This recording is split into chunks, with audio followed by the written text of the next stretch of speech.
Today on CityCast Philly, a new report by the Education Law Center of Pennsylvania says Black girls in local public schools experience an oppressive school culture that holds them back and hurts their mental health. I'm speaking with the author of this study and a student about what that feels like and what needs to change. It's Wednesday, May 10th. I'm Trenae Nuri, and here's what Philly's talking about.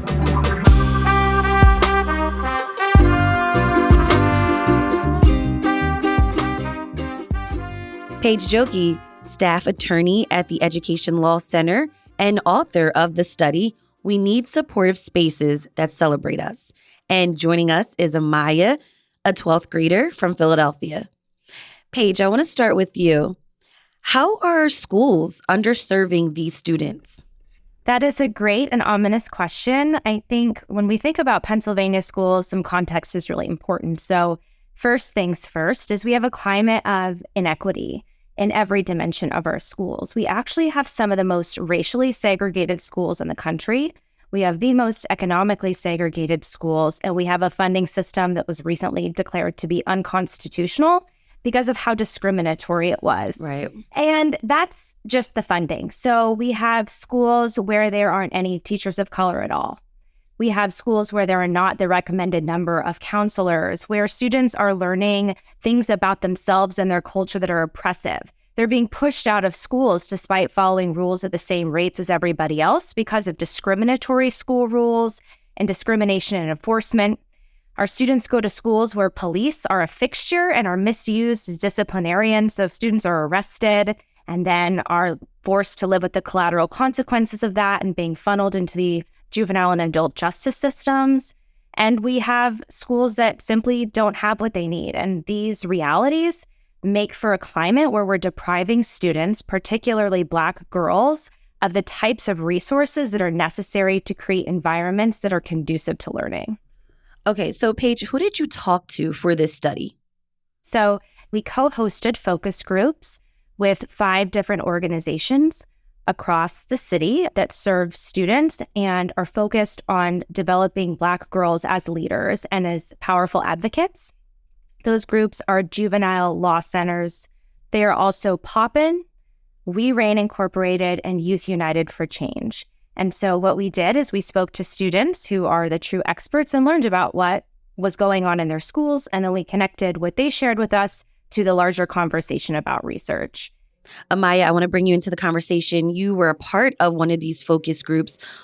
How has your experience been at school? It's been up and down.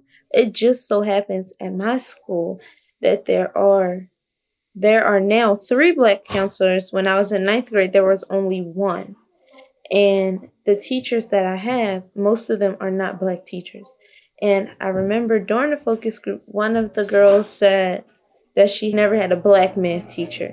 And she was like, she never had a Black woman math teacher. And she's like, how much of a difference that would make in the way that I understood, the way that I comprehended, and the way that I interacted with the class if I had more teachers that looked like me.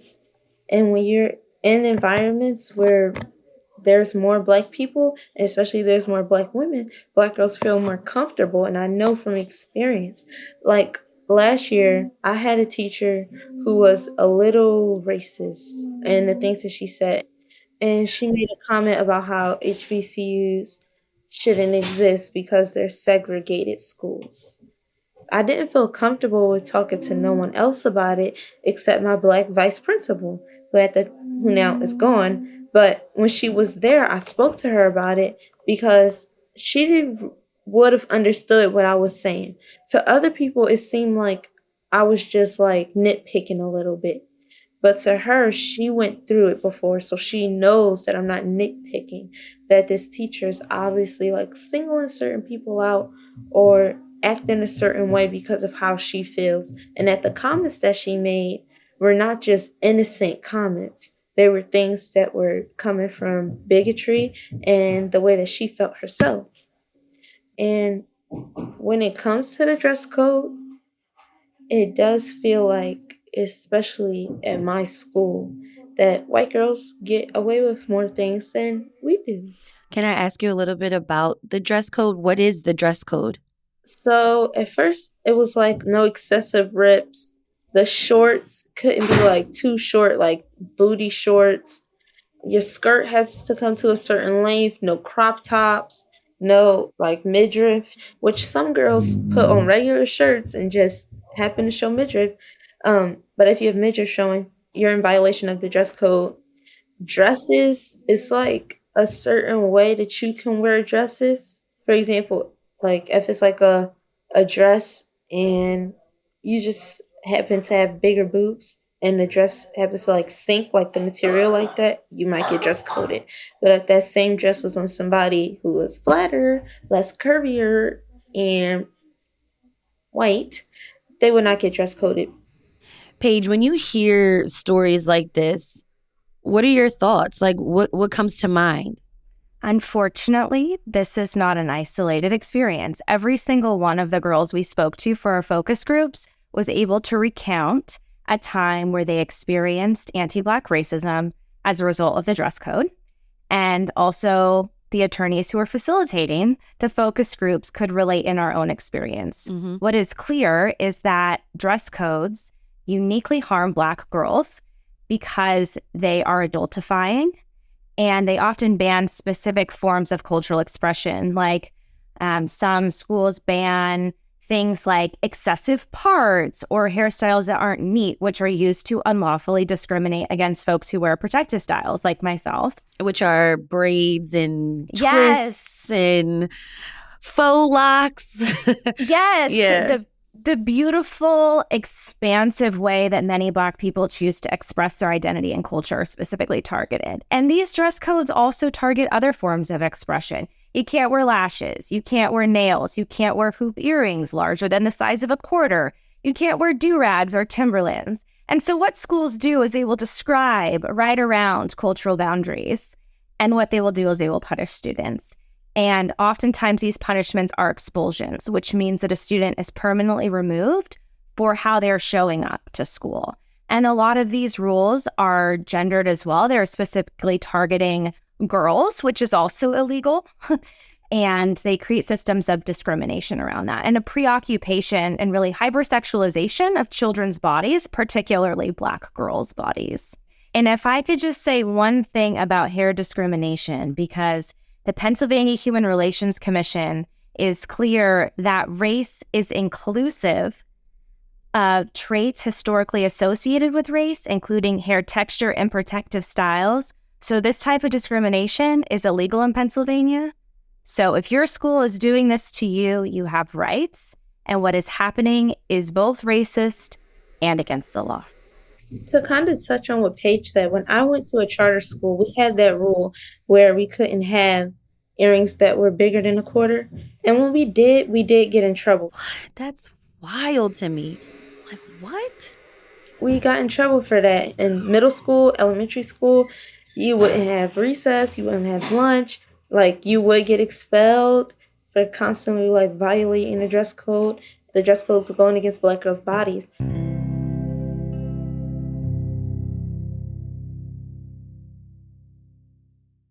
Paige, how have schools responded to the report? We're getting a lot of great feedback about the report, and I'm hopeful that it opens up a lot of really robust and deep dialogue.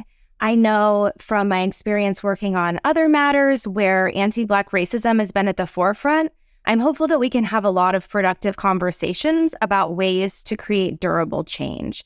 So, for example, if you have a dress code that is vague and subjective and adultifying, like Amaya was talking about with like excessive rips, what does that mean? Is it up for discretion? If the answer is yes, it's up for discrimination.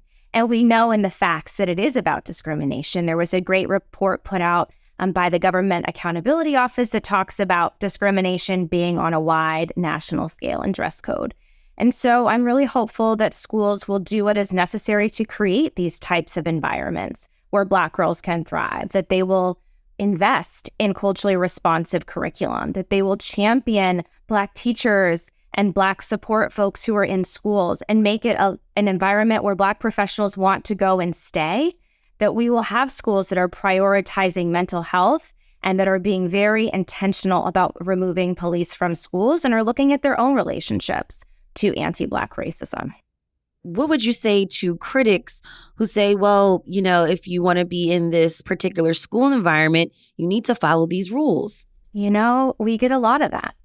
And the first response is, and they have to follow the law, right? Racial discrimination and racial harassment is against the law. And what our students are experiencing are education civil rights violations. So for the folks that say, if you want to not experience racism, don't come to my school, I encourage them to actually repeat that back to themselves, to hear the gravity of that, and then work towards creating environments that are safe, affirming, and loving for Black girls. Paige, I'm curious, does this happen in predominantly white schools, predominantly Black schools? Is this across the board? We talk to students who attend an array of types of public middle and high schools, predominantly in the Philadelphia area. So we're talking neighborhood schools, magnet schools, selective admissions, charter schools, cyber charter schools, opportunity network schools. Mm-hmm. And I can tell you universally, it was true that anti-Black racism was overwhelming. It did not matter the type of school, the student demographic of the school, the location of the school. It was something that everybody had experienced, which was really difficult. As you'll see in the report, there is some discussion that is necessary about what it is like for a Black student or a Black girl to be the only person of color in the room. And so you'll see in the report that we talk particularly about experiences where students are asked about slavery, where they are put into positions to be spokespeople, where they are treated in a way that causes trauma that can last a lifetime, that people remember years back, and creates an environment where learning becomes synonymous with experiencing trauma. And no student should be put through that at all. Paige, I know how that feels when once you hit that chapter of history and you start to talk about slavery. I know how it feels to have all of the eyes in the classroom hit you and people ask you questions, and I'm like, I don't know how to answer this. I'm learning this as much as you're learning it. I definitely agree with you, especially when you two were talking about how people, when you're learning about Black history, especially slavery, they look to you like, I've been through it, that I got off the boat. Like, I don't know because I'm in the class to learn for a reason. Paige, you have 8 recommendations for how school administrators can better support Black girls. Can you tell us what they are? So recommendation 1 is schools need to hire, retain, and support more Black teachers, administrators, and staff. Recommendation 2, Black girls need access to supportive and affirming adults at school. Recommendation 3, schools must implement culturally responsive and affirming curriculum. Recommendation 4, dress and grooming codes, if used, must be fair, inclusive, and must affirm students' cultural and gender expression. Recommendation 5, schools must provide culturally affirming mental health supports and increase the number of school-based mental health providers who share lived experiences and identities with Black girls. Recommendation 6, police should be removed from schools. Recommendation 7, schools need sufficient resources to fully educate Black girls and support their academic success. And finally, recommendation 8, schools must adequately respond to the ongoing COVID-19 pandemic. What would it take for schools to actually implement these changes? Talk to Black girls about what they need, right? The students we talked to were super clear that what was happening to them was wrong, and they had ideas for how to change it. But unfortunately, Black girls' expertise isn't honored. Oftentimes, they go unrecognized as experts, or what is happening is seen as normal and deserved because of anti-Black racism. And so there is a lot of research out there that is compiled in the report. So for folks that are looking to improve your schools, look at your demographics. Who isn't there and why? Are you supporting students of color, teachers of color, and other professionals of color in your school so they can stay and want to be there? What are the lessons you're teaching students about themselves, their history, their worth, their ability to learn? A lot of it is learning and also recognizing that this reality is not normal or fine. I think that's a lot of the work that we have to do, is people coming up to speed with these conditions and labeling them as unacceptable for any child, particularly for Black girls. Not only do you have to talk to Black girls, but you have to hire people who will have the mindset to listen to what we have to say, and to put people in the rooms with us that actually care for what we have to say, instead of just like, oh yes, good idea, I'm gonna write it down, and then nothing happens until like 50 years later. Nobody wants that. We're tired of bumping into the same problems over and over and over again. This is just segregation 2.0. Everyone's tired of that. I feel like sometimes people forget that we're talking about children, and this is a learning environment. So if I'm an adult and I'm treating other children like this, the other children will mimic my behavior. I think sometimes adults, we forget that these are impressionable children, and our actions also, impact that culture. Amaya, what would you like to see your school do for future students? I would like to see more Black women teachers, because I feel like that's important, especially because we just got a bunch of new Black students, because my school was one of the schools that were targeted for the Magnet System program. And we got a whole bunch of Black students, but the white teachers don't really know how to address their behavior. So they're like, oh, during advisory, we're just going to put them all in the cafeteria so they don't run around the hallway. I feel like that if you would have got teachers from the schools that these students were coming from, and the people who have the background to teach Black students, we wouldn't have this problem in the first place. Amaya and Paige, thank you so much for sharing with us on CityCast Philly. Thank you for having me. Yes. We'll have a link to the Education Law Center's full report in our show notes. And here's what else Philly's talking about. Residents and fellows at Penn Medicine voted to unionize this week. According to the Daily Pennsylvanian, the group is the first to organize these workers in the state. Residents say they want better working conditions and the right to weigh in on decisions made at the hospital. It's reported that a Penn Medicine spokesperson said they respect the decision of the group. And 6ABC reports that the Teamsters Local 830 union has come to an agreement with Liberty Coca-Cola, ending a 4-week strike at their North Philly plant. Liberty Coca-Cola leaders say they are pleased with the new contract, which includes better benefits and wages.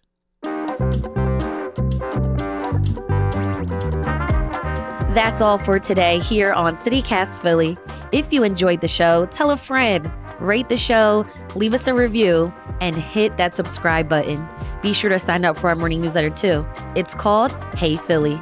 We'll be back tomorrow morning with more news from around the city. Bye.